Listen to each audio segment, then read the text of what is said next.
Wedding season में back wax नहीं की तो क्या ही किया। क्लासेस ड्रेसेस के ऐसे ही सपने थोड़ी पूरे होते हैं। तो चलिए मैं आप सभी का स्वागत करती हूँ आपके अपने YouTube channel parlour of the world में। और आज मैं आपको दिखाने वाली हूँ कि आप कैसे अपने बैक को क्लीन कर सकते हो, टैनिंग को रिमूव कर सकते हो। मैं कर रही हूँ अरोमा की ब्राउन चॉकलेट वैक्स और इस वैक्स का इतना अच्छा रिजल्ट है ना कि मैं अपने हर वीडियो में इसी वैक्स का यूज़ करती हूँ। वीडियो में ही नहीं, मैं अपने पार्लर में भी इसी वैक्स का यूज़ करती हूँ और मैं आपको दिखाती हूँ इसको किस तरह से निकालना होता है। गाइस होता क्या है ना, अब विंटर स्टार्ट हो गया तो विंटर में वैक्स को निकाल पाना बहुत मुश्किल होता है क्योंकि ये इतनी हार्ड हो जाती है ना, बहुत ज़्यादा हार्ड होती है। और इसको निकालते समय थोड़ा सा ध्यान देना है आपको क्योंकि स्पैचुला काफ़ी बार टूट जाता है, ब्रेक हो जाता है।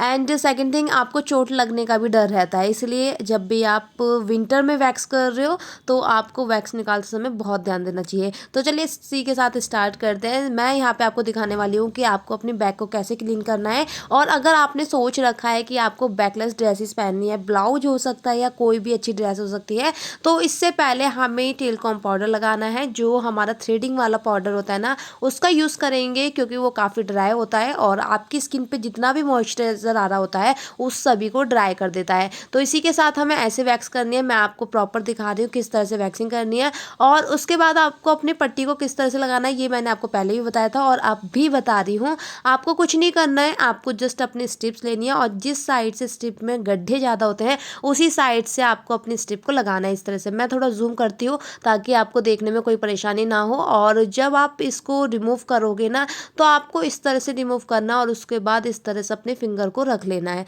इससे क्या होगा, इससे रिलैक्स मिलता है और देखो कितने अच्छे से क्लीन हुआ है। आपको पता ही होगा वैक्सिंग करने से स्किन स्मूथ बनती है और हेयर ग्रोथ भी कम होती है। इसी के साथ मैं आपको थोड़ा थोड़ा करके समझाऊंगी कि किस तरह से वैक्स करनी चाहिए। आप कभी भी ऐसा मत करना कि पूरे बैक पे आपने पहले वैक्स अप्लाई कर दी उसके बाद आप अपने स्ट्रिप्स को खींच रहे हो। इस तरह से नहीं करना है क्योंकि जो वैक्स है वो ड्राई हो जाती है और काफ़ी बार देखा जाता है कि वैक्सिंग के दौरान आपकी जो पट्टी है वो काफ़ी ड्राई होकर निकलती है। वो इसलिए निकलती है क्योंकि इस टाइम आपकी स्किन जो है वो बहुत ज़्यादा ड्राई हो रखी है। इसलिए आपको इन सारी चीज़ों का ध्यान रखना है कि अपनी स्किन को बहुत ज़्यादा ड्राई नहीं होने देना है। और विंटर है, मॉइस्चराइज़र आप अपनी बॉडी पे अच्छे से लगाइए, मॉइस्चराइज़र की कमी मत होने दीजिए। और अगर आपके पास मॉइस्चराइज़र नहीं है तो घर में ऑयल होता है वही लगा लीजिए।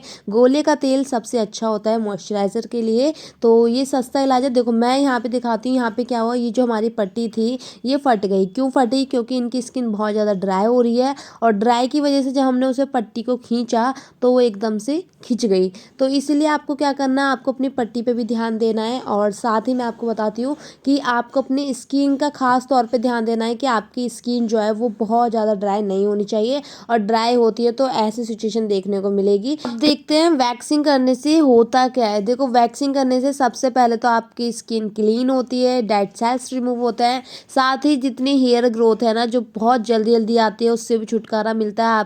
आपको देखने के मिलेगा कि वैक्सिंग के बाद बहुत जल्दी हेयर नहीं आते हैं। हमारे कुछ ऑडियंस है, मैं उनका नाम नहीं लूंगी, लेकिन वो अनवांटेड हेयर को रिमूव करने के लिए क्रीम का यूज़ करते हैं। तो आपको क्रीम का यूज़ बिल्कुल भी नहीं करना है। अगर आप क्रीम का यूज़ करते हो तो इससे आपके जो हेयर है वो जल जाते हैं और जलने के बाद आपके जो स्किन है उधर आपको टैनिंग देखने को मिलेगी, ब्लैकनेस देखने को मिलेगी। इसको इस तरह से समझ सकते हैं जैसे जब हम किसी आग को, किसी पेपर को जलाते हैं ना और जलने के बाद जब वो खाक बन जाता है तो अगर आप ढंग से देखोगे तो वो जो एरिया है जहाँ वो जला है तो ब्लैक ब्लैक हो जाता है। तो इसी तरह से आप अपनी स्किन को भी लेके समझ सकते हो। जब आप कोई भी व्हीट क्रीम लगाते हो या फिर अनवांटेड हेयर को रिमूव करने के लिए कोई भी क्रीम यूज़ करते हो तो वो आपके हेयर को जला देता है, मतलब वो जड़ से नहीं निकालता है। लेकिन वैक्सिंग हमारा क्या काम करता है, वैक्सिंग जड़ से हेयर को रिमूव करता है, इसलिए ग्रोथ आने में टाइम लगता है।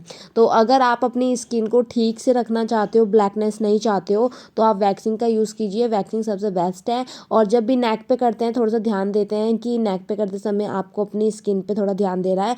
और जैसे ही आप पट्टी खींचोगे तो थोड़ा सा इस तरह से हाथ लगा लीजिएगा क्योंकि इससे दाने भी नहीं आएंगे, साथ ही ठंडक मिलती है। और मैं आपको बता देती हूँ, अगर आपको ऐसी समस्या आती है कि वैक्सिंग के बाद थोड़े से छोटे छोटे दाने देखने को मिलते हैं तो आप ऐसी सिचुएशन में सबसे पहले बैक को क्लीन कर दीजिए जिस तरह से मैं कर रही हूँ। उसके बाद में आपको आपको बताती हूँ, अगर ऐसा कुछ भी देखने को मिलता है रेडनेस और छोटे-छोटे से दाने आ जाते हैं जैसे मच्छर ने काट लिया हो, इस टाइप से भी देखने को मिलता है, तो सबसे पहले तो आपको यहाँ मॉइस्चराइज़र ले लेना है और इससे मसाज करनी है। मसाज किस तरह से करनी है वो भी मैं आपको दिखाती हूँ।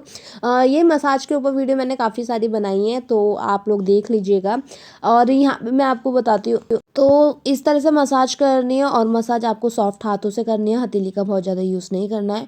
और अगर रेडनेस वगैरह आ गई है तो आपको इसको अवॉइड करना है और इसकी जगह आपको जेल यूज़ करना है। कोई भी जेल ले सकते हो, डायमंड जेल हो सकता है या फिर एलोवेरा जेल। अगर एलोवेरा सूट नहीं करता है तो अवॉइड कीजिएगा और डायमंड जेल से आप मसाज कीजिएगा। तो आप जब ऐसा करोगे तो आपकी जो वो रेडनेस है वो हट जाएगी। और जो लोग बिगनर्स हैं, जिनको अभी नहीं पता है, तो मैं उनको बताती हूँ ऐसी प्रॉब्लम्स आती रहती है, तो इन सब चीज़ों से घबराना नहीं चाहिए। और सबसे पहले मेरे चैनल को सब्सक्राइब कर लीजिए, क्योंकि मैं आपको ऐसी प्रॉब्लम का सॉल्यूशन देती रहती हूँ। या तो ये ग्लोइंग पैक हमारा काम करेगा टैनिंग को रिमूव करने का। और सबसे पहले हमें वैक्सिंग करनी है, उसके बाद ही कुछ करना है। तो यहाँ पे हम ये पैक अप्लाई कर रहे हैं। पैक अप्लाई करने के बाद आप इसका रिजल्ट देखोगे, बहुत ही ज़्यादा बिंदास रिजल्ट आया है।